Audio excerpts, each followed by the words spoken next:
ومن أحسن قولا ممن دعا. أعوذ بالله من الشيطان الرجيم. بسم الله الرحمن الرحيم.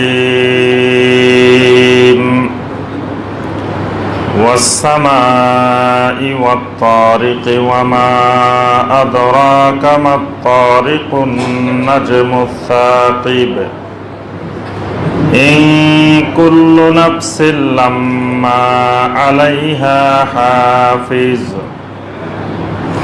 فلينظر الإنسان مما خلق من ماء دافق يخرج من بين الصلب والترائب إنه على رجعه لقادر يوم تبلى السرائر فما له من قوة ولا ناصر والسماء ذات الرجع والأرض ذات الصدع إنه لقول فصل وما هو بالهزل إنهم يكيدون كيدا وأكيد كيدا فمهل الكافرين أمهلهم رويدا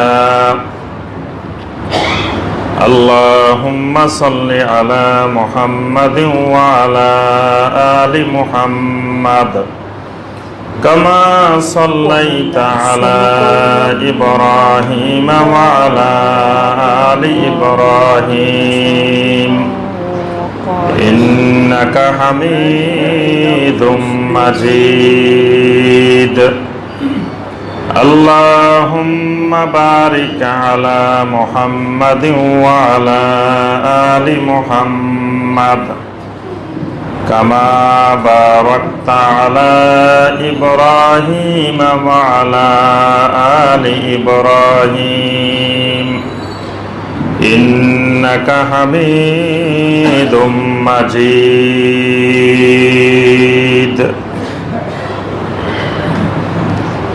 সম্মানিত উলামায়ে কেরাম, দূরের এবং কাছের সম্মানিত দ্বীনী ভাই এবং বোনেরা, আল্লাহ রাব্বুল আলামিনের দরবারে কোটি কোটি শুকরিয়া যে মহান রাব্বুল আলামিন আমাদেরকে দীর্ঘ এক সপ্তাহ পরে সালাতুল মাগরিবের পর নদ্দা সরকার বাড়ি জামে মসজিদে বসে আল্লাহ রাব্বুল আলামিনের নাজিলকৃত কোরআনে হাকিম থেকে কয়েকটি আয়াতে কারিমার সংক্ষিপ্তভাবে তাফসীর করার এবং শোনার তৌফিক দিয়েছেন সে মহান রব্বুল আলামিনের শুকর আদায় করি, সকলে বলি আলহামদুলিল্লাহ। সম্মানিত ভাই ও বোনেরা, গত তাফসীরে আমরা যেই সূরা থেকে তাফসীর করেছিলাম সেই সূরা দুটি ছিল। প্রথমটা ছিল সূরা আল ইনশিকাক, সূরা আল ইনশিকাক এবং সূরা আল বুরুজ। এই দুটি সূরার আমরা গত তাফসীরে আলোচনা করেছি। আমাদের ধারাবাহিক কোরআনে কারীমের তাফসীরে আজকে যে সূরা থেকে আমরা তাফসীর করব ইনশাআল্লাহ, সূরাটি হলো সূরা আত-তারিক। সূরা আত-তারিক এটি কোরআনে কারীমের ৮৬ নম্বর সূরা। প্রথমে আমরা সূরা আত-তারিকের তাফসীর করব, এরপরে আরেকটি সূরা আমরা আলোচনা করব ইনশাআল্লাহ। সেই সূরাটির নাম হলো সূরা আল আ'লা। আজকে এই দুটি সূরার সংক্ষিপ্তভাবে তাফসীর হবে ইনশাআল্লাহ। প্রথম যে সূরাটি, এই সূরাটির নাম হলো সূরা আত-তারিক। তারিক মানে হলো যে জিনিসটি রাত্রিবেলায় আসে। রাত্রিবেলায় সজোরে নিক্ষিপ্ত জিনিসকে বলা হয় তারিক। এটার আরেক বৈজ্ঞানিক নাম হলো উল্কাপিণ্ড। রাত্রিবেলায় খালি চোখে আমরা যখন আকাশের দিকে লক্ষ্য করি, তখন আমরা দেখি যে উপরের দিক থেকে কিছু উল্কাপিণ্ড খুব দ্রুত গতিতে নিচের দিকে নিক্ষিপ্ত হয়। এই উল্কাপিণ্ডগুলোকে আল্লাহ রাব্বুল আলামিন নাম দিয়েছেন আত-তারিক। এই সূরার প্রথমে আল্লাহ সুবহানাহু ওয়া তাআলা এই আত-তারিকের কসম করেছেন, আত-তারিকের শপথ করেছেন। এখান থেকে রব্বুল আলামিন এই সূরাটির নাম রেখেছেন সূরা আত-তারিক। এই সূরাটিও মাক্কি সূরা। ইসলামের প্রথম যুগে যে সময়ে সূরা আল-ইনশিকাক, সূরা আল-বুরুজ, এই সূরাগুলো যে সময়ে নাজিল হচ্ছিল, ঠিক একই সময়ে আল্লাহ সুবহানাহু ওয়া তাআলা সূরা আত-তারিকও নাজিল করেন। সূরা আত-তারিকের বিষয়বস্তু হলো আল্লাহ সুবহানাহু ওয়া তাআলার তাওহীদ। এর সাথে আল্লাহ সুবহানাহু ওয়া তাআলা তাওহীদ অস্বীকারীদের ভবিষ্যৎ পরিণতি কি হবে সেই বিষয়ে আল্লাহ সুবহানাহু ওয়া তাআলা এই সূরার মধ্যে কিছুটা ইঙ্গিত দিয়েছেন।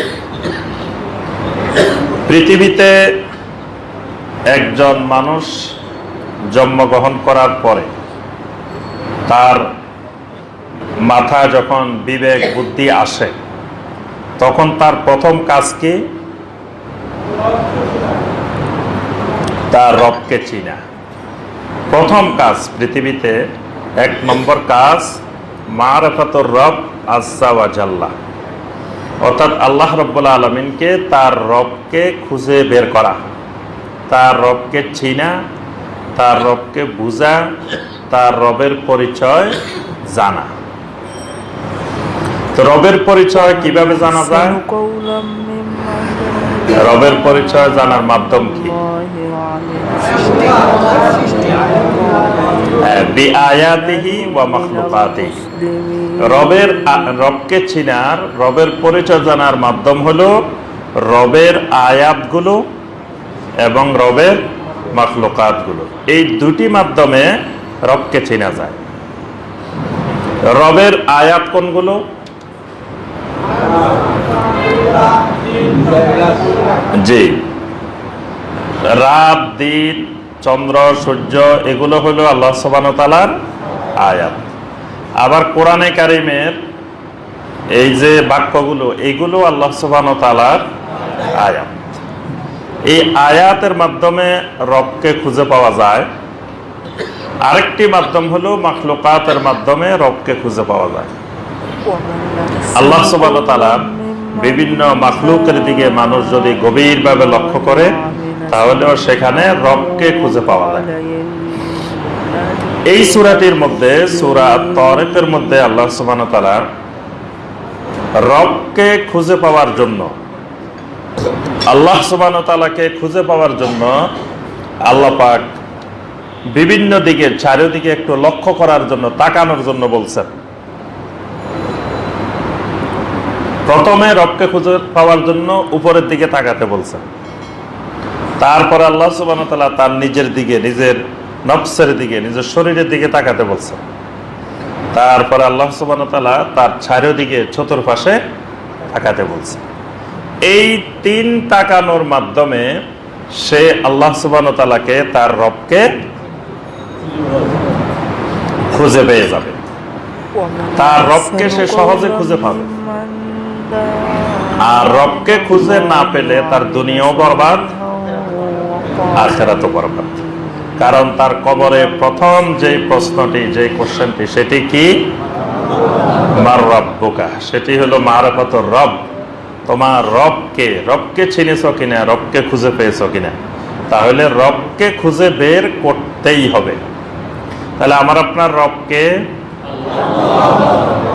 একমাত্র আল্লাহ সুবহানাহু ওয়া তাআলা। রব একজনই, রব একজন, একমাত্র। তো এখানে আল্লাহ সুবহানাহু ওয়া তাআলা প্রথমে রবকে খুঁজে পাওয়ার জন্য, রবকে চেনার জন্য প্রথম যেই বিষয়টির দিকে বান্দাকে আল্লাহ পাক ইঙ্গিত দিচ্ছেন, সেটি হলো আকাশের দিকে লক্ষ্য করার জন্য। আল্লাহ পাকের জন্য কথাটা এইভাবে শুরু করেছেন, ওয়াস-সামাই ওয়াত-তারিক। ওয়াস-সামা, ওই আকাশের কসম, আসমানের কসম। ওয়াত-তারিক, এবং তারিকের কসম। তারিক মানে হলো রাত্রিবেলায় আগমনকারী, যেটি রাত্রিবেলায় নিচের দিকে নেমে আসে, রাত্রের আগমনকারী। রাত্রের আগমনকারী বলতে আকাশের মধ্যে যতগুলো নক্ষত্র আছে, এই নক্ষত্রগুলো রাত্রিবেলায় দেখা যায়, দিনের বেলা ওইভাবে দেখা যায় না। এই জন্য আল্লাহ পাক এগুলোকে নাম দিয়েছেন আত-তারিক। তারিক, তরিক থেকে, তরিক মানে রাস্তা। এগুলো মানুষকে রাস্তা দেখায়। এই নক্ষত্রগুলো রাত্রিবেলায় মানুষকে রাস্তা দেখায়। কাদেরকে রাস্তা দেখায়? সমুদ্রে যে জাহাজগুলো চলে, এই জাহাজগুলো আকাশের তারকারাজি দেখে তারা তাদের দিক নির্ণয় করতে পারে। এই তারকারাজিগুলো এক একটা পথ নির্দেশক, রাস্তা নির্দেশক। এই জন্য আরবি ভাষায় আল্লাহ সুবহানাহু ওয়া তাআলা এগুলোকে নাম রেখেছেন আত-তারিক। আল্লাহ পাক এই তারিকেরও কসম করেছেন, ওয়াস-সামাই ওয়াত-তারিক। আকাশের কসম, যেই আকাশটা তারিক মণ্ডিত, যে আকাশটা নক্ষত্র মণ্ডিত, যেই আকাশ ব্যাপী নক্ষত্র রাজি রয়েছে। আল্লাহ সুবহানাহু ওয়া তাআলা প্রথমেই এই আকাশের নক্ষত্র রাজির তারিকের কসম করার কারণ হলো, এই গ্রহগুলো, এই নক্ষত্রগুলো রাত্রিবেলায় আলোকিত অবস্থায় আমরা দেখতে পাই, প্রজ্বলিত দেখতে পাই। আল্লাহ রাব্বুল আলামিন বা কোন রব যদি এই নক্ষত্র রাজিকে পিছন থেকে নিয়ন্ত্রণ না করতেন, তাহলে এই নক্ষত্র রাজিগুলো এইভাবে আলো বিতরণ করত না। এইভাবে জমিন থেকে হাজার হাজার মাইল দূরের নক্ষত্র রাজি আমরা এখান থেকে দেখা সম্ভবপর ছিল না। সুবহানাল্লাহ। এখান থেকে নক্ষত্র রাজি দেখা, তারিক দেখা, এটা আমাদের জন্য সহজ ছিল না। কিন্তু আল্লাহ সুবহানাহু ওয়া তাআলা আল্লাহর আয়াতকে, রবকে খুঁজে পাওয়ার জন্য বান্দা আকাশের দিকে তাকালে দেখবে যে শত শত হাজার হাজার নক্ষত্র রাজি আকাশের মধ্যে জ্বলতেছে। তাহলে এগুলো তো লাইট, এগুলো নিজে নিজে জ্বলে না। নিশ্চয় কেউ, কোন একজন রব পিছনের থেকে জ্বালাইতেছেন। ওয়ামা আদরাকা মাত-তারিক। তোমরা কি জানো সেই তারিক গুলো, সেই প্রজ্বলিত রাত্রিবেলায় আগমনকারী সেই তারিকটা কি? আন-নাজমুস সাকিব। এই তারিক হলো উজ্জ্বল নক্ষত্র। সুবহানাল্লাহ। আন-নাজমুস সাকিব। এই তারকারাজিগুলো, এই তারিকগুলো, উল্কাপিণ্ডগুলো, এগুলা এক একটা উজ্জ্বল নক্ষত্র। সুবহানাল্লাহ। ইন কুল্লু নাফসিন লাম্মা আলাইহা হাফিজ। প্রত্যেকটি নফসের উপরে, প্রত্যেকটি ব্যক্তির উপরে অবশ্যই একজন হেফাজতকারী রয়েছেন। সুবহানাল্লাহ। পৃথিবীতে এমন কোন মানুষ নেই, এমন কোন নফস নেই যেই নফসের উপরে একজন হেফাজতকারী, রক্ষণাবেক্ষণকারী নাই। আল্লাহ পাক আকাশ এবং নক্ষত্র রাজির কসম করে যে কথাটি বলতে চাচ্ছেন সেটি হলো এই কথাটাই, যে ইন কুল্লু নাফসিন লাম্মা মা আলাইহা হাফিজ। প্রত্যেকটি নফসের উপরে, প্রত্যেকটি মানুষের উপরে আল্লাহ রাব্বুল আলামিন একজন হেফাজতকারী আছেন। ওই হেফাজতকারী কে? একমাত্র আল্লাহ সুবহানাহু ওয়া তাআলা। আল্লাহু খায়রুন হাফিজান ওয়া হুয়া আরহামুর রাহিমিন। আল্লাহ রাব্বুল আলামিন হলেন খায়রুন হাফিজান, উত্তম হেফাজতকারী, উত্তম সংরক্ষণকারী। তাহলে মানুষকে বিপদ আপদ মুসিবত থেকে হেফাজত করতে পারে কে? মানুষকে রোগ ব্যাধি থেকে হেফাজত করতে পারে কে? তাহলে এই সব কিছু থেকে হেফাজতের জন্য একমাত্র দোয়াও করতে হবে কার কাছে? আল্লাহ সুবহানাহু ওয়া তাআলার কাছে। ফালইয়ানজুরিল ইনসানু মিম্মা খুলিক। রব্বুল আলামিন বলেন, মানুষ তার নিজেকে কোথা থেকে কিভাবে সৃষ্টি করা হয়েছে এই দিকে লক্ষ্য করে না কেন? এই দিকে লক্ষ্য করার মাধ্যমে তো তারা আমি আল্লাহকে খুঁজে পাবে। সুবহানাল্লাহ। আল্লাহ পাক বলতেছেন, প্রথম তো তুমি আকাশের দিকে তাকিয়েছো, এখন একটু নিজের দিকে তাকাও, আবার নিজের শরীরের দিকে তাকাও। ফালিয়ানজুরিল ইনসান, মানুষের তাকানো উচিত মিম্মা খুলিকা, কিসের থেকে, কোথা থেকে, কিভাবে তাকে সৃষ্টি করা হয়েছে। খুলিকা মিন মাইন দাফিক। আল্লাহ রাব্বুল আলামিন বলেন, বান্দা তুমি এই গবেষণা যখন করবে তখন তুমি দেখতে পাবে খুলিকা মিন মাইন দাফিক, তোমাকে সৃষ্টি করা হয়েছে এক প্রবাহমান, দ্রুত বেগে প্রবাহিত এক পানি থেকে তোমাকে সৃষ্টি করা হয়েছে। তোমার সৃষ্টির মূল, তোমার সৃষ্টির মূল গোড়া অস্তিত্ব খুঁজে দেখো, তুমি কোথা থেকে কিভাবে সৃষ্টি হয়েছ। তুমি সৃষ্টি হয়েছ মিম্মা ইন দাফিকিন, এমন এক পানি থেকে যে পানিটা দ্রুত বেগে প্রবাহিত হয়। ইয়াখরুজু মিন বাইনিস সুলবি ওয়াত তারাইব, যেই পানিটা বের হয় মিন বাইনিস সুলবি ওয়াত তারাইব, সুলব এবং তারাইব এই দুই জায়গা থেকে যে পানিগুলো বের হয়ে আসে। সুবহানাল্লাহ। এই পানিগুলো সুলব এবং তারাইব, সুলব হলো পুরুষের মেরুদণ্ড, পুরুষের মেরুদণ্ড, মেরুদণ্ডের আরবি হলো আসুলব। আল্লাহ পাক বলেন এগুলো সুলবের থেকে, তোমাদের মেরুদণ্ড থেকে দ্রুত গতিতে এবং অনেক প্রক্রিয়া সম্পন্ন করে তারপরে দ্রুত বেগে প্রবাহিত হয়। ওয়াত তারাইব, তারাইব হলো মহিলাদের পাজরের মধ্যবর্তী অংশ, মহিলাদের বুকের মধ্যবর্তী অংশের নাম হলো তারাইব। আল্লাহ পাক বলেন একজন পুরুষের মেরুদণ্ড থেকে একজন নারীর এই বুকের মধ্যখান থেকে সজোরে নিক্ষিপ্ত, সজোরে প্রবাহিত যেই পানি বের হয়ে আসে, এই দুইটা পানি মিলিত হয়ে আল্লাহ রাব্বুল আলামিন তোমাকে অস্তিত্ব দান করেছেন। সুবহানাল্লাহ। এখানে আল্লাহ রাব্বুল আলামিন এমন বিজ্ঞান, এমন প্রযুক্তি রেখেছেন যেখানে শুধু একটা পানি দিয়ে সৃষ্টি হয় না, দুই দিকের দুইটা পানি মিলিত হয়ে তারপরে একটা মানুষের পূর্ণাঙ্গ রূপ লাভ করে। সুবহানাল্লাহ। এবং একই সময়ে শুক্রকীট এবং তারাইব থেকে নির্গত পানি দুইটি যদি একত্রিত না হয়, দুইটি যদি একসাথে মিশ্রিত না হয়, তাহলেও মানুষের অস্তিত্ব লাভ করা সম্ভবপর নয়। সুবহানাল্লাহ। এই জন্য আল্লাহ পাক বলেন, বান্দা তোমার নিজের সৃষ্টির মূল অস্তিত্বটি খুঁজে দেখো, কোথা থেকে কিভাবে তোমাকে সৃষ্টি করা হয়েছে। ইন্নাহু আলা রাজিহি লাকাদির, যে রাব্বুল আলামিন তোমাকে দুই দিকের পানি একত্রিত করে তোমাকে সৃষ্টি করেছেন, সেই আল্লাহ রাব্বুল আলামিন আবার পুনরায় তোমাকে সৃষ্টি করতে সক্ষম। সুবহানাল্লাহ। একবার তোমার অস্তিত্বই ছিল না, তোমাকে শুধু দুই দিকের দুইটা পানি মিলিত করে, একত্রিত করে তোমাকে যেই আল্লাহ রাব্বুল আলামিন সৃষ্টি করতে পেরেছেন, তিনি আবার পুনরায় তোমাকে সৃষ্টি করতে সক্ষম। সুবহানাল্লাহ।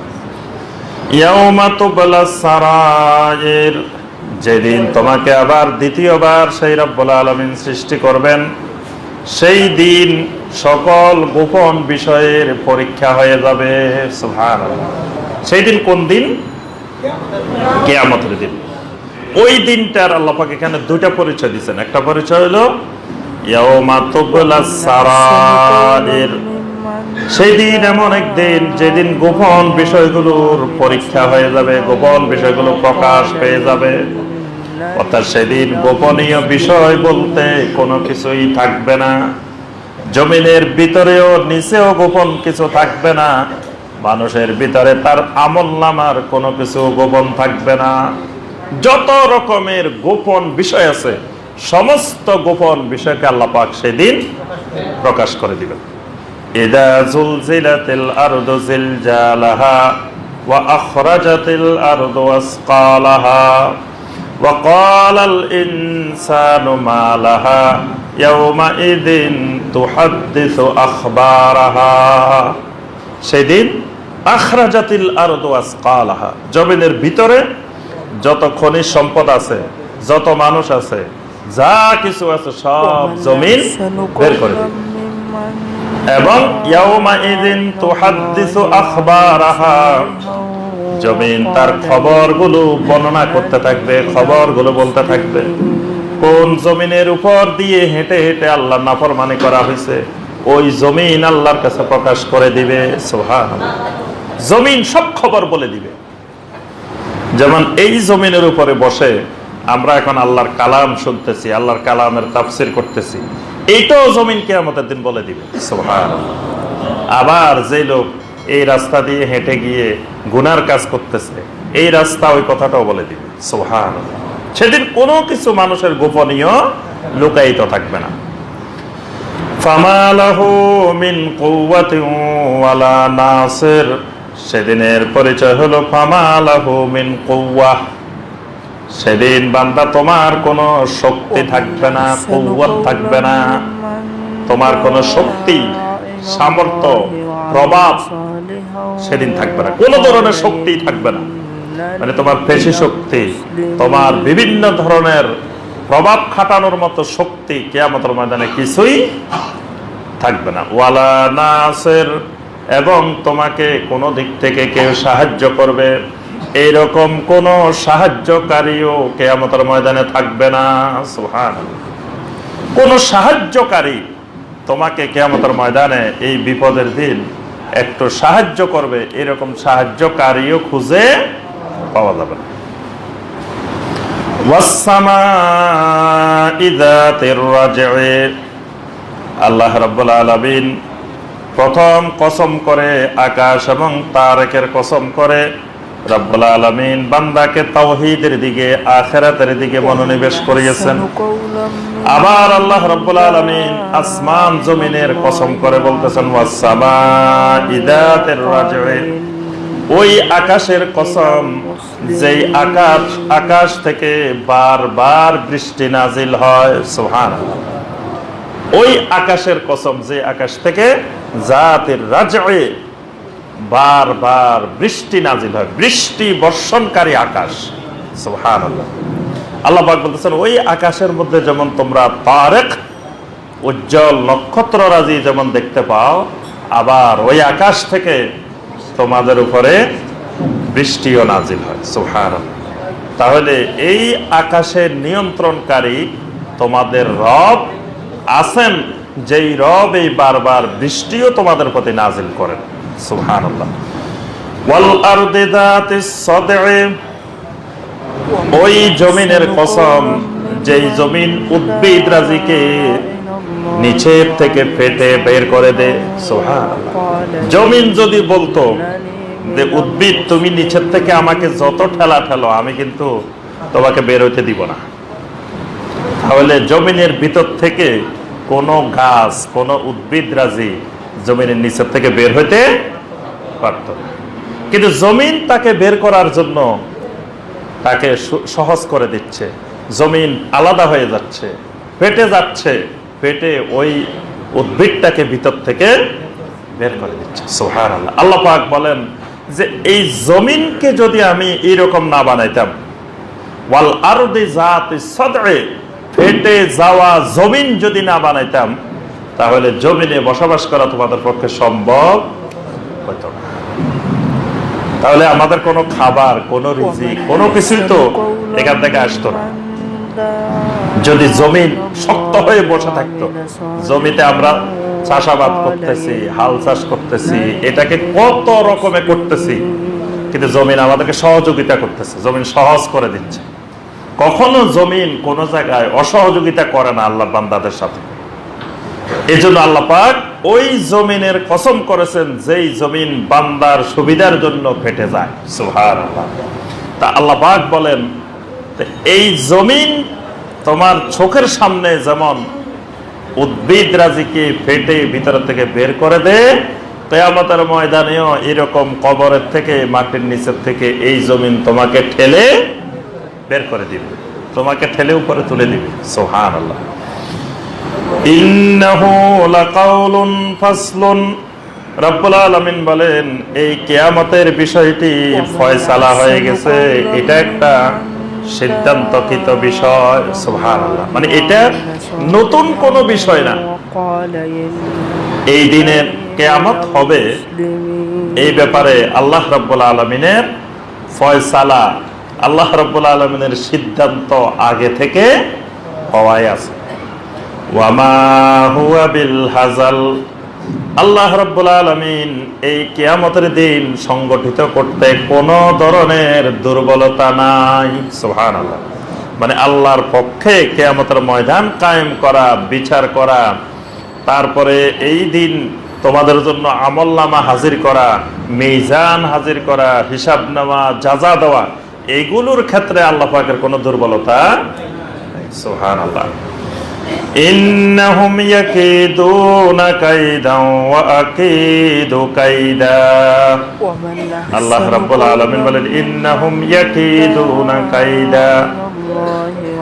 এই মুশরিকেরা যারা ওই দিনকে, আখিরাতের দিনকে অস্বীকার করে, আমি রাব্বুল আলামিনের তাওহীদকে, একত্ববাদকে যারা অস্বীকার করে, ইন্নাহুম ইয়াকিদুনা কাইদা, এরা জমিন থেকে তাওহীদকে নিচ্ছিন্ন করে দেওয়ার জন্য, আমার দ্বীনকে নিচ্ছিন্ন করার জন্য, আমার নবীকে নিশ্চিহ্ন করে দেওয়ার জন্য, ইমানদারদেরকে জমিন থেকে নিশ্চিহ্ন করার জন্য কতই না চক্রান্ত করে, কতই না ষড়যন্ত্র করে। ওয়া আকিদু কাইদা, তাদের ওই চক্রান্তের মোকাবেলায়, তাদের সেই ষড়যন্ত্রের মোকাবেলায় আমি আল্লাহ রাব্বুল আলামিনও কৌশল অবলম্বন করি। সুবহানাল্লাহ। তারা যেমন আমার দ্বীনের বিরুদ্ধে, তাওহীদের বিরুদ্ধে, কোরআনের বিরুদ্ধে, নবীর বিরুদ্ধে, ঈমানদারদের বিরুদ্ধে ষড়যন্ত্র করে, ওয়া আকিদু কাইদা, আমিও ঠিক তার মোকাবেলায় আমি তাদের জন্য এই ষড়যন্ত্রগুলো নস্যাৎ করার জন্য যেই ধরনের পরিকল্পনা দরকার, আমি আল্লাহ সেই ধরনের পরিকল্পনা গ্রহণ করি। সুবহানাল্লাহ। ফামাহিলিল কাফিরিনা আমহিলহুম রুয়াইদা, সুতরাং রাসূল এই কাফেরদেরকে আপনি বর্জন করুন। ফামাহিলিল কাফিরিন, যারা আখিরাত মানে না, তাদের রবের তাওহীদ মানে না, ফামাহিলিল কাফিরিন, এই কাফেরদেরকে আপনি বর্জন করুন। আমহিলহুম রুয়াইদা, বর্জন করে কিছুদিন, কিছু সময় তাদেরকে অবকাশ দিয়ে দেন। তারা এই পৃথিবীতে, এই দুনিয়াতে কিছু সময়, অল্প কিছু সময় তারা দুনিয়াকে ভোগ করে নিক, এরপরে তাদের যা পাওয়ার সেটা আমি আল্লাহ তাদের জন্য নির্ধারিত করে রেখেছি। আল্লাহ সুবহানাহু ওয়া তাআলা এই